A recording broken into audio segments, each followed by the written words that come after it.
When it comes to sci-fi horror, there's a few movies that comes to mind, but one of them always rises to the top of that list. We're going to talk about it. Let's go.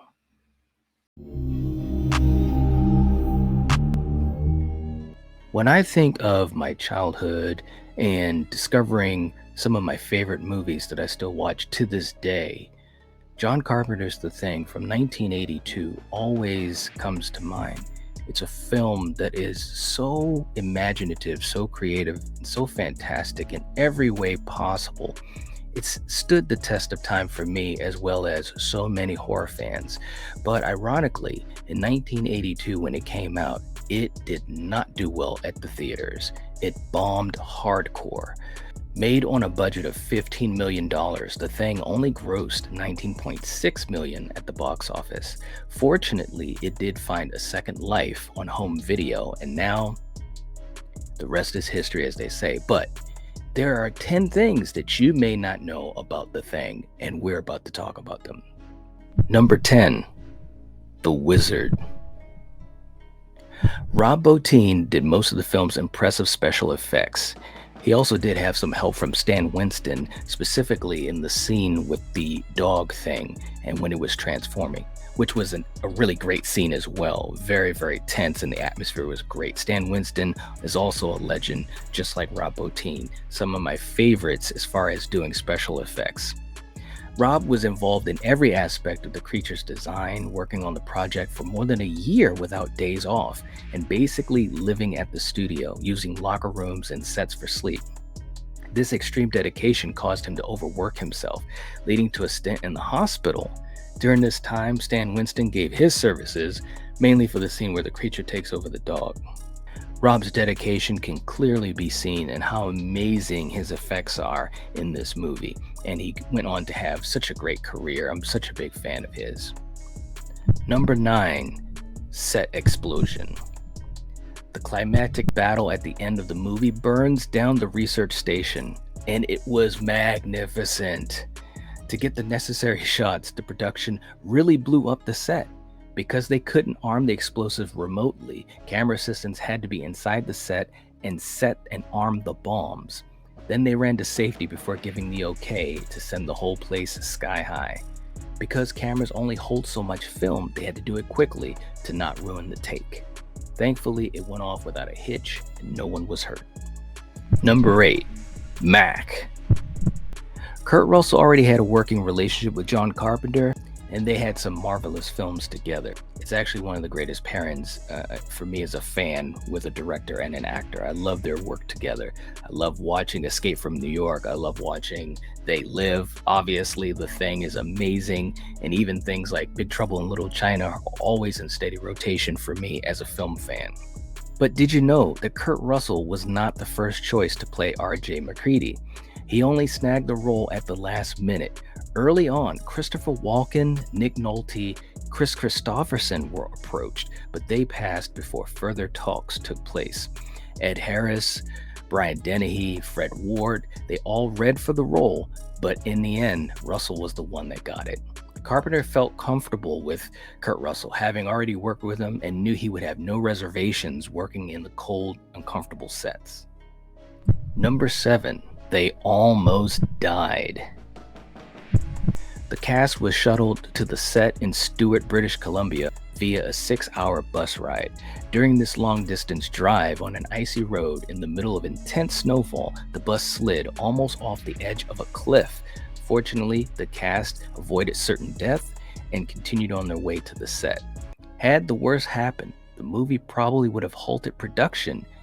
Number 6, The Bleak Ending. The ending of the movie was downright depressing, and many people in the audience felt the same way. It was not a great way for them to feel after leaving the theater. They wanted to leave the theater feeling hopeful and relieved, but a second ending was shot with a more upbeat conclusion for McCready after the editor felt audiences would react unkindly to the original. Ultimately, the filmmaker put his ending in, with the 2 surviving characters doomed to a freezing fate, contemplating if one of them is the creature. The air of ambiguity sticks into the mind of the viewer long after the credits roll. Number 5. The music. Ennio Morricone is a legendary composer for some amazing films and epics such as The Good, the Bad, and the Ugly, Once Upon a Time in America, and The Untouchables.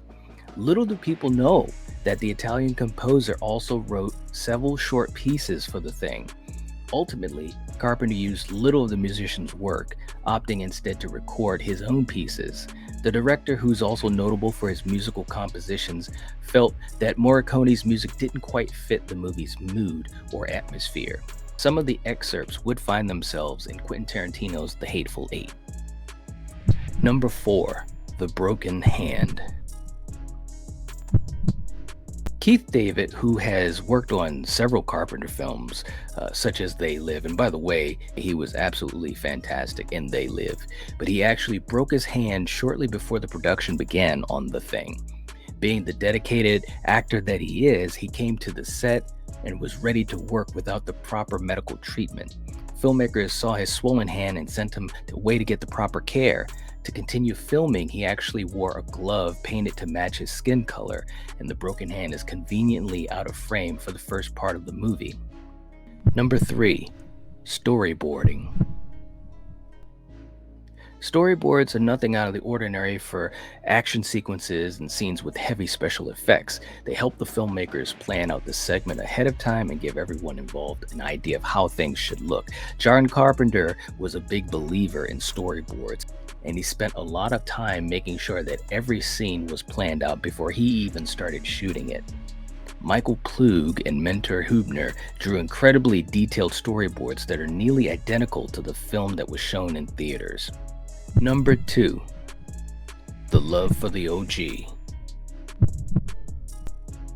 As well as an adaptation of the science fiction novella, The Thing is also a remake of the 1951's The Thing from Another World, which was produced by Howard Hawks. John Carpenter was a big fan of the original and didn't seek to simply replicate the film with his version. While Hawks is credited as a producer, rumors speculate that he unofficially directed it. The legendary filmmaker is also notable for the original Scarface and Rio Bravo. Carpenter's deep reverence for the classic cinema shines throughout his work. Number 1. Carpenter wasn't the first director for this movie. Universal was very hesitant to have Carpenter direct. Their first choice was Tobe Hooper, who gained success and popularity from the Texas Chainsaw Massacre, one of his greatest films as well. Hooper's vision for the film was dramatically different from Who Goes There, the novella on which The Thing is based. The movie would have been more like a sci-fi Moby Dick and didn't even feature a shape-shifting monster. Hooper had no interest in actually adapting Who Goes There. Eventually, the studio warmed up to John Carpenter after his early successful directorial efforts. Now, with all these things being said, there's so much more about The Thing as far as the behind the scenes and the stories that the actors and the filmmakers have given in interviews and different documentaries and stuff like that. It's really, really cool to see all of these things come to the surface, because I think that this film, it's special. It really, really is. To this day, I haven't seen a movie that captures so many things at once with the balance of great practical effects and great cast and chemistry and the scenery and the claustrophobia that you feel. It really is in a class by itself, and I would definitely recommend for anyone who hasn't seen The Thing. I should say, if you haven't seen John Carpenter's The Thing from 1982, or if you haven't watched it in a long time, it's definitely a high recommend. It's a very, very good movie, and it gives you a sense of how special and how magical movies were back at that time. People could create things on the fly and experiment. There were a lot of the designs and effects that Rob Bottin had for the movie that he had never done before. There were things that John Carpenter had asked him, "Do you know how to do this?" And Rob Bottin would say, "Nope, but we'll figure it out." The scene where Norris, his head is coming off of his body, there were so many different things that they tried and different techniques that they use to show everything going on within camera. And it's fantastic to think that those scenes were done without the aid of CGI. For an audience today, I know it's something that they just can't believe, but it's true. There was no CGI. Everything was done in camera. Everything was a practical effect. And it was from the mind of these artists. When you had the storyboards being worked out, and Carpenter really wanted this monster to be the shapeshifter, the chameleon in the dark, a lot of these things, he thought to himself, can this even be done? Well, fortunately, they found a way to do it. And here we are, 40 something years later, and able to enjoy this movie. And for the audiences that didn't back then, I'm sure a lot of them, if they gave it a second chance, or if they gave it a chance down the road, they probably realized the gem, the underrated gem that came out in 1982 that unfortunately went up against some really stiff competition in E.T.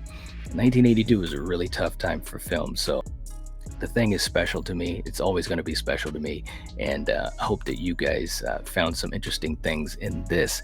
But anyways, leave a comment down below. Let me know, what are some of your favorite thoughts or favorite scenes for John Carpenter's Thing? Is it something that you have recently discovered, or is it something that you've watched for a long time? Let me know in the comment section. We can have a discussion about it. Please don't forget to hit the like button. It helps to support the channel, and I'd appreciate it. And if you have not subscribed to the Night Watch Zone, this is the time to do it. So please do it. Talking about so many great movies and a lot of great memories for me as a film fan, and hopefully you'll enjoy them too. Also, hit the join button next to the subscribe button so you can become a channel member. Help support the channel, but you also get a lot of really cool benefits and exclusive perks, hangouts, watch parties, and also able to be part of this wonderful community. So anyways, if you're watching this, if you're listening to this, you are the Night Watch. Peace.